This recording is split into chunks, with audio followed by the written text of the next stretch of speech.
C'est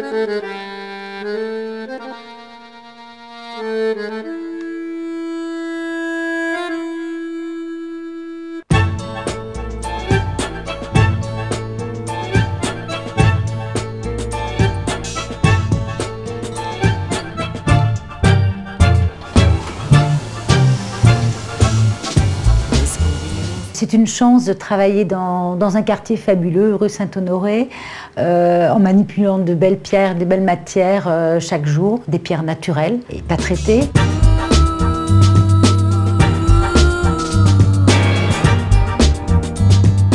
Moi, je voulais prouver qu'une femme pouvait réaliser de la joaillerie. Non seulement pouvait le faire, mais pouvait le faire aussi bien qu'un homme.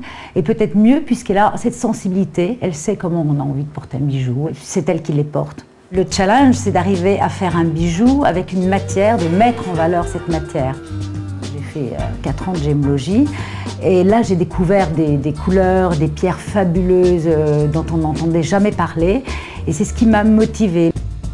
De montrer des pierres que personne ne connaissait et que le grand public en tout cas ne connaissait pas.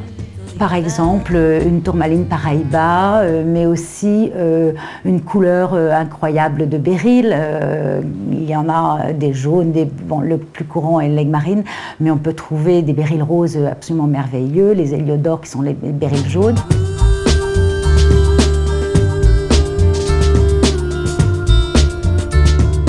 Dans toute ma collection, ce qu'on retrouve, c'est des volumes, des formes, une féminité. Et les femmes qui vont porter ces bijoux vont être sensibles à ce côté raffiné et féminin.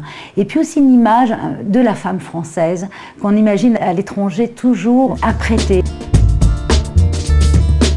Il faut prendre son temps en joaillerie, il faut prendre le temps de penser le bijou. Une grande partie de ma collection est basée sur des pierres que je peux acquérir au fil du temps. Des pierres qui restent parfois dans mon coffre plusieurs années, jusqu'à ce que l'idée mûrisse. Par exemple, j'avais une tourmaline Paraíba cabochon depuis 2 ans environ dans mon coffre.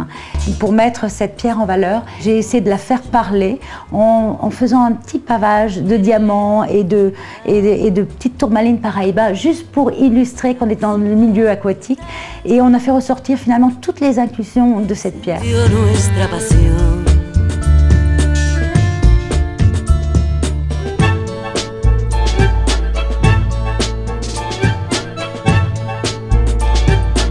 Ce processus de fabrication est assez rare pour une créatrice. Bien souvent, on se contente de créer et ensuite, quelqu'un d'autre s'occupera de la fabrication. Chaque étape est importante. Donc, ça va être le maquettiste, mais ça va être aussi le joaillier qui va réparer la bague. Ça va être le polisseur, le sertisseur.